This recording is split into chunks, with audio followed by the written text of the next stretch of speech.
Having a background in philosophy means that it was very natural for me to think about student learning sort of from the ground up and not from the top down.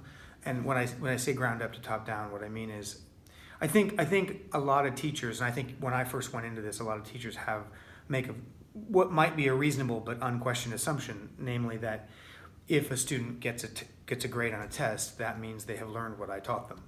And that's not always obvious, right? And so I started with this question of, well, wait a minute.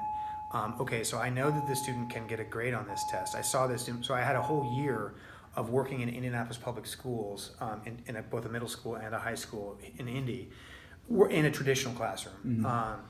And I was noticing, I thought, well, look at this. This student has gotten this grade on this test. That must mean they have learned what they thought they had learned. And then I would go and talk to the students, and was often quite surprised in both directions. And I think teachers who have really thought about what they're doing have noticed these sort of inverse relationships. On the one hand, there are students who are getting very high marks, not necessarily on tests, but at the end of the semester, they've done all their homework, they've turned everything in, they get all the extra credit, and they're getting an A, B, BA sort of grade, and yet when you talk to them, they don't really understand what they're doing. They're just kind of doing whatever they're told and getting grades.